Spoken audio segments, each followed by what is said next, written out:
നമസ്കാരം. അയോധ്യയിലെ രാമക്ഷേത്രത്തിന്റെ പ്രാണപ്രതിഷ്ഠാ ചടങ്ങിനെ പറ്റിയുള്ള ചർച്ചകൾ മാധ്യമങ്ങളിലും സൈബർ ഇടങ്ങളിലും ഇതുവരെയും അവസാനിച്ചിട്ടില്ല. അത് ഇപ്പോഴും തുടർന്നുകൊണ്ടിരിക്കുകയാണ്. എന്തായാലും ഇന്ത്യയിൽ മാത്രമാണ് ഇത്തരത്തിലുള്ള ചർച്ചകൾ നടക്കുന്നത് എന്ന് കരുതേണ്ട. ഇന്ത്യയിലെ പോലെ തന്നെ സജീവമായി രാമക്ഷേത്രം ചർച്ചാ വിഷയമായിരിക്കുന്ന മറ്റൊരു രാജ്യമാണ് പാകിസ്ഥാൻ എന്ന് പറയുന്നത്.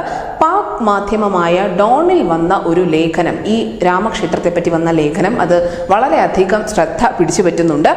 വിമർശനമാണ് ഈ ഡോൺ എന്ന മാധ്യമം നടത്തിയിരിക്കുന്നതെങ്കിൽ പോലും അതിൽ നിറഞ്ഞു നിൽക്കുന്നത് മുഴുവൻ പാകിസ്ഥാന്റെ ആശങ്കയാണ് എന്നുകൂടി പറയേണ്ടി വരും. BJP എന്ന പാർട്ടിയെ എത്ര സൂക്ഷ്മതയോടെയാണ് പാകിസ്ഥാൻ നിരീക്ഷിക്കുന്നതെന്നും ഈ ലേഖനത്തിൽ നിന്നും നമുക്ക് വ്യക്തമാവും. BJPയുടെ ഈ വർഷത്തെ തെരഞ്ഞെടുപ്പ് പ്രചരണത്തിന് ഔദ്യോഗികമായി തുടക്കം കുറിച്ചിരിക്കുന്നു അയോധ്യയിലെ പ്രാണപ്രതിഷ്ഠാ ചടങ്ങ് എന്നാണ് പാകിസ്ഥാൻ അഭിപ്രായപ്പെടുന്നത്. 1992 മോദിയുടെ പാർട്ടിയിലെ അംഗങ്ങൾ ഹിന്ദു മതഭ്രാന്തന്മാർ നൂറ്റാണ്ടുകൾ പഴക്കമുള്ള പള്ളി പൊളിച്ചുകൊണ്ടാണ് ഇവിടെ ക്ഷേത്രം ഉയർത്തിയത് എന്നും ഡോൺ വിമർശനം ഉന്നയിക്കുന്നുണ്ട്.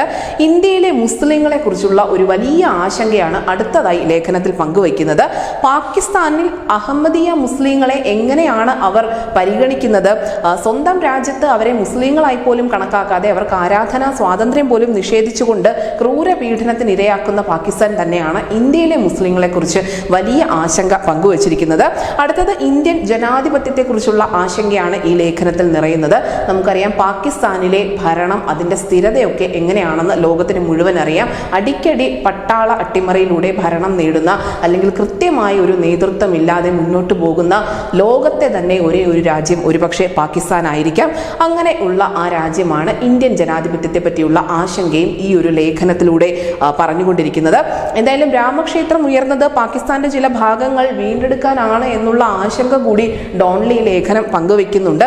ഇതിനുള്ള പഴി മുഴുവൻ ചാരുന്നതാവട്ടെ നരേന്ദ്രമോദിക്കല്ല, മറിച്ച് ഉത്തർപ്രദേശിന്റെയും മധ്യപ്രദേശിന്റെയും മുഖ്യമന്ത്രിമാർക്ക് മേലാണ്.